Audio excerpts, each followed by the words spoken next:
ఓం వినాయకాయ నమః. ఓం నాథ త్రిమాతృగోపర దేవతా శక్తి స్వరూపాయ నమః. మాతాపితృభ్యో నమః.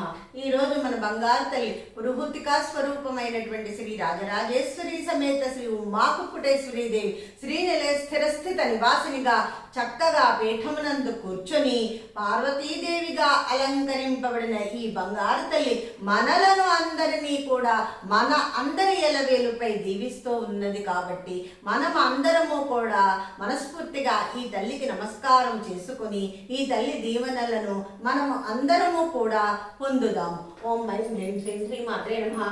ఓం ఐం హ్రీం శ్రీం శ్రీ మాత్రే నమః. ఓం ఐం హ్రీం శ్రీం శ్రీ మాత్రే నమః. సృష్టి స్థితి విలాసానాం శక్తి భూతే సనాతని గుణాసనే గుణమయే త్రిశక్తి స్వరూపిణి శ్రీ పార్వతీ పరమేశ్వరి నమోస్తుతే. ఓం నమ శివాయ నమ శివాయ నమ శివాయ నమ శివాయ నమ శివాయ శివాయ నమః. మరి సూతుల వారు మన్మధుడు ఏ విధముగా తపోవనములో ప్రవేశించాడో అని ఈ విధంగా చెప్పుచూ ఉన్నప్పుడు అక్కడ ఉన్నటువంటి శిష్య బృందం అంతా కూడా ఇంకా మహానుభావుడైనటువంటి ఆ సూత మహాముని ఏం చెప్తారో అని చెప్పి అందరూ కూడా ఎదురు చూస్తూ ఉన్నారు కదా. మరి మరలా ఆయన చెప్పడం ప్రారంభించారని ఏ విధంగా ప్రారంభించారయ్యా అంటే, ఎప్పుడైతే ఆ యొక్క శివుని చేసుకునే తపోవనములోనికి ఎవ్వరూ చూడకుండా, అంటే నంది భృంగి కూడా చూడకుండా ప్రవేశించినటువంటి ఈ మన్మధుడు చెట్టు చాటున చక్కగా నక్కి చూస్తున్నాడు. చెట్లలో నక్కినటువంటి ఈ మన్మధుడు ఎప్పుడు శివపార్వతుల మీదకున్న వింటి యొక్క పూల బాణమును వదలాలి, వారిని ఎప్పుడు ఆనందపరచగలను, ఆ మరల ఆనందం పరిచి నేను ఎంతో వాళ్ళ దీవెనలు పొందగలను అని చెప్పి పాపము ఆశతో ఎదురు చూస్తూ ఉన్నాడనమాట. అయితే ప్రకృతితో పని లేకుండా తదేక ధ్యానంలో ఉన్న శివుడు ఏ విధముగా ఆ యొక్క బాహ్య ప్రపంచంలోకి తీసుకురావాలంటే, ఆ యొక్క శివుడు తన యొక్క తపోవనంలోంచి ఏ విధంగా బాహ్య ప్రపంచంలోకి వస్తాడా అని ఎదురు చూస్తున్నాడు మన్మధుడు.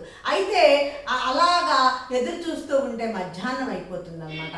మధ్యాహ్నం అయిపోయినా సరే అలాగే ఆ చెట్టు చాటున నక్కి ఎవరికి కనపడకుండా శివునే తదేక దృష్టితో చూస్తూ ఉన్న ఈ మన్మధుడుకు అదే సమయంలో ఆ పార్వతీదేవి శంకరునికి మధ్యాహ్న సేవ చేయడానికని చెప్పి శివుని చెంతకు వస్తూ ఉండడం గమనిస్తాడు మన్మధుడు. ఆహా, పార్వతీదేవి వస్తున్నావా అమ్మా అని ఒక్కసారి మనసులో అనుకుని నమస్కారం చేస్తాడు. చేసి మరలా అనుకుంటాడు, ఆహా పార్వతీదేవి అందమే అందము, అసలు ఎంతటి సౌందర్య రాశి, ఈ అమ్మ నా భార్య సచీదేవి కంటే కూడా అద్భుతమైన సౌందర్య రాశిగా కలకలలాడుతోంది కదా.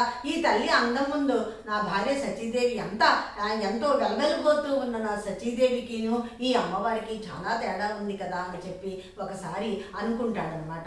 అయితే మళ్ళీ అనుకుంటాడు, మళ్ళీ కొంచెం సేపటికి ఏమనుకుంటున్నాడయ్యా అంటే, కొంచెం సేపటికి తేరుకుని ఇంతటి అందాల రాశిని ఎదురుగా పెట్టుకున్నటువంటి ఆ మహాశివుడిలో ఎందుకు చలనము కలగటలేదు అని కూడా తనలో తానే ఒక్కసారి ప్రశ్నించుకోవడం జరుగుతుంది మన్మధుడికి. అయితే ఈ శివుడు చేసే తపస్సు తల్లి పార్వతీ కోసమే కదా, మరి అలా ఈ పార్వతీదేవే కదా ఈవిడ, అన్నీ తెలుసు కదా శివుడికి, ఎందుకు ఇలా జరుగుతుంది అనుకుని ఆశ్చర్యంగా మనసులో అనుకుని ఒక్కసారిగా ఆ పార్వతీదేవిని అడయాడి వస్తున్న తల్లిని చూస్తాడు. చూసి మనసులో దండం పెట్టుకుంటాడు. అప్పుడు శివుని వైపు మన్మధుడు మరొక్కసారి చూసి ఓ శివ, పార్వతీదేవిని నువ్వు ఎప్పుడు వరిస్తావయ్యా, మా అందరి కోరిక ఎప్పుడు తీరుస్తావయ్యా అని చెప్పి తలపోస్తాడనమాట. అంటే మన్మధుడు కూడా ఆ శివపార్వతులను తల్లిదండ్రులుగానే భావించాడు. అయినా ఆవిడ యొక్క సౌందర్యానికి అంత ముగ్ధుడైపోయాడనమాట, ఆ తల్లి సౌందర్యానికి. అప్పుడు శివుని చెంత వచ్చి నిలుచున్నటువంటి ఈ పార్వతీదేవి గాఢమైన దీక్షలో ఉన్నటువంటి శివునికి నమస్కారం చేసి ఆ యొక్క తపస్సును భగ్నం చేయకుండా పాపం ఆవిడ అలాగే శివునికి నమస్కరిస్తూ నిలబడిపోయి ఉంటుంది. ఆ శివుని వైపే చూస్తూ ఉంటుంది అనమాట.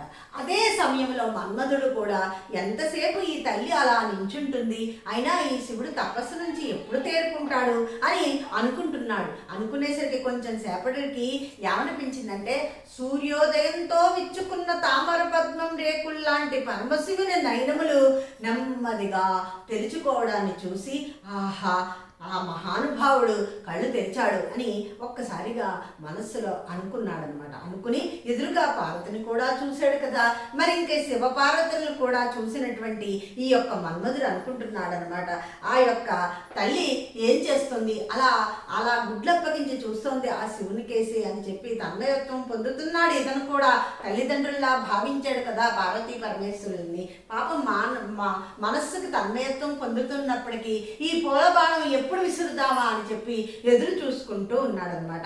అప్పుడు ఏం చేశాడంటే, శివుడు ఎప్పుడైతే కళ్ళు తెరిచిన తర్వాత పార్వతీదేవి శివుడు ఒక్కసారి చూసుకున్నారో అప్పుడు ఆ పార్వతీదేవి శివుని పాదములకు వెంటనే వంగి నమస్కారం చేసింది భక్తితోటి. ఎప్పుడైతే నమస్కారం చేసిందో ఆ పార్వతీదేవిని ఆ శివుడు తన 2 చేతులతోనూ కూడా లేవనెత్తి పరిణయ ప్రాప్తిరుస్తూ అని దీవించడం జరుగుతుంది వెంటనే. అప్పుడు ఆ అమ్మవారు అనుకుంటుంది, ఎప్పుడూ లేనిది నన్ను ఈరోజు ఎందుకు ఈయన ఇలాగా దీవించారు అని శివుని వైపు చూస్తూ పార్వతి సిగ్గుమొగ్గలై ఉంటుందన్నమాట. అప్పుడు అనుకోకుండా శివపార్వతుల చూపులు కూడా 2 చక్కగా కలుసుకుంటాయి. అప్పుడు పార్వతీదేవిని ఈ శివుడు ఆమె కాళ్ళకి నమస్కారం చేసి లేస్తూ ఉంటే ఆ 2 భుజములు కూడా పట్టుకుని తన కళ్ళతో ఆ 2 కళ్ళు కలుసుకున్న సమయంలో ఆ మన్మధుడు అనుకుంటాడు, ఓహో చెట్టు చాటు నుండి ఉన్నాను నేను, నన్ను ఎవరు చూడలేదు కదా, మరి ఇప్పుడు నా పుష్పబాణం వదిలే సమయం ఇదే కాబోసు అనుకుని చెప్పి ఏం చేస్తాడంటే చెరుకు వింటిని ఎత్తి పుష్పబాణం ఒక్కసారిగా వదులుతాడు. ఆ తన్మయత్వానందంలో ఉన్నటువంటి శివపార్వతులు ఒకరినొకరు చాలా దగ్గరగా రావడము, శివునిలో ఐక్యమై పోయినటువంటి పార్వతీదేవి అంటే శివునితో అంటే శివుని కళ్ళల్లో చూస్తూ ఐక్యమైపోయినటువంటి ఆ పార్వతీదేవి అలాగే పార్వతీ కన్నులలోకి చూస్తూ ఆయన మనసు ఆమెలో ఐక్యమైపోయేలాగా చూస్తూ ఉన్నటువంటి ఆ యొక్క శివుని మనస్సు కూడా ఎంతో ఆనందంగా ఉన్న సమయంలో ఈ యొక్క మన్మధుడు వేసిన బాణము ఒక్కసారిగా పార్వతీ పరమేశ్వరుడికి ఇద్దరికి కలిపి తగులుతుంది. అంటే ఏంటి, పార్వతీదేవి కళ్ళల్లోకి చూస్తున్నాడు శివుడు, అలాగే శివుని కళ్ళల్లోకి చూస్తోంది ఈ పార్వతీదేవి. ఇద్దరు ఒకరినొకరు చూసుకుని తన్మయత్వ ఆనందంతో ఉన్నటువంటి సమయంలో ఎప్పుడైతే ఈ పూలబాణము తగిలిందో అప్పుడు ఈ పరమేశ్వరుడికి చాలా కోపం వచ్చేస్తుంది అనమాట.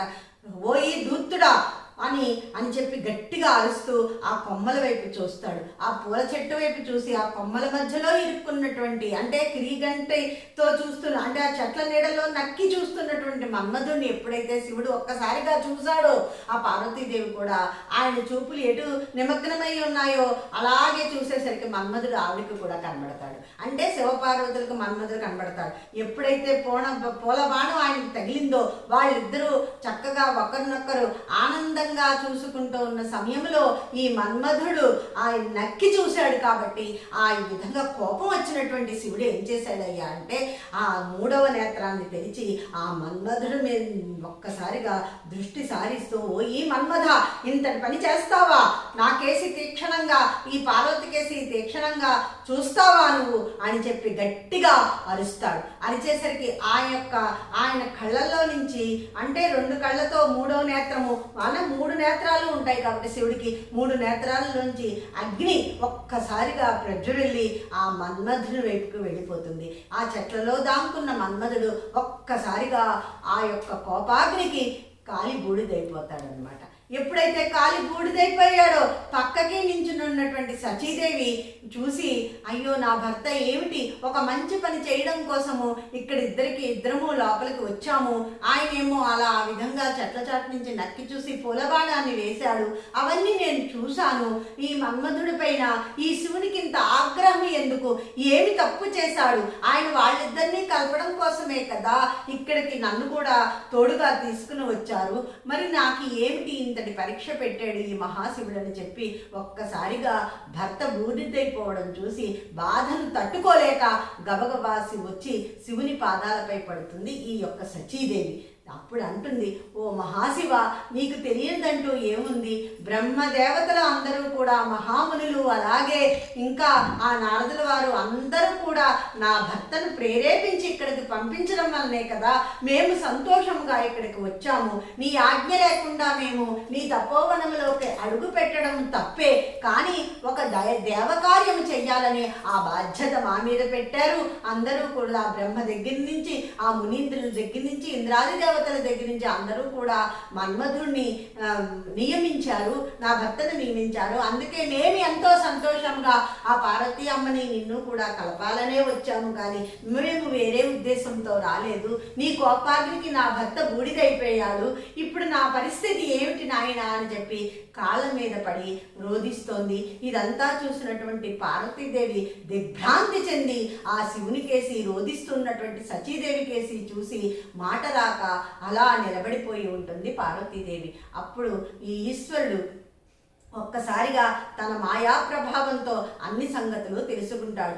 ఏమి సంగతులు తెలుసుకున్నాడు, ఎందుకు ఇలా జరిగింది అన్న విషయములన్నీ కూడా మీ అందరికీ నేను తర్వాత చెప్తాను అని సూతమహాముని చెప్పేసరికి ఈ యొక్క నవబ్రహ్మలు అలాగే శిష్య బృందాలు, సౌనికాది మహామునులు కూడా అందరూ కూడా ఆ యొక్క సూతమహామునికి నమస్కారం చేసి సంతోషము పొంది, ఓ సూతమహాముని మాకు ఇంకనూ వివరములు చెప్పండి, మేము ఎదురు చూస్తూ ఉంటాము అని అనేసరికి సరే అని చెప్పి సెలవు తీసుకుంటారు సూత మహామునుల వారు. ఇంతవరకు తెలుసుకున్నది ఇంతవరకు చెప్పాను కాబట్టి, అందరూ కూడా విన్నారు కాబట్టి చక్కగా ఆ శివుని మహిమను తెలుసుకున్న వారి ఆనందాన్ని పొందండి. మిగతా విషయములు కూడా తెలుసుకుందాం. ఓం ఐం హ్రీం శ్రీం శ్రీ మాత్రే నమః. ఓం ఐం హ్రీం శ్రీం శ్రీ మాత్రే నమః. ఓం ఐం హ్రీం శ్రీం శ్రీ మాత్రే నమః. నమస్తేస్తు మహామాయే శ్రీపీఠే సర్వపూజితే శంఖుచక్రగదాస్తే మహాలక్ష్మీ నమోస్తుతే.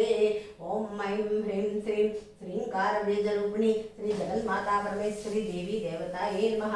నమస్కారం అపరాధ నమస్కారాన్ని సమర్పయామి. నమస్తే లోకజనని నమస్తే విష్ణువల్లభే పాహి మాం భక్తవరదే. ఓం శ్రీ మహాలక్ష్మీ నమోస్తుతే. సృష్టి శ్రీ విలాసానాం శక్తి భూతే సనాతని గుణాసరే గుణమయేతర శక్తి స్వరూపిణి శ్రీ పార్వతీ పరమేశ్వరి నమోస్తుతే.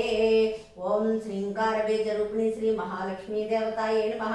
ఓం ఐంకార రూపిణి శ్రీ మహాకాళీ దేవతాయే నమః. ఓం హ్రీంకారబీజరూపిణి సరస్వతీ దేవతాయే నమః. మహాకాళీ మహాలక్ష్మి మహాసరస్వతి ప్రియంతా. ఓం నమ శివాయ నమ శివాయ నమ శివాయ నమ శివాయ నమ శివాయ శివాయ నమః.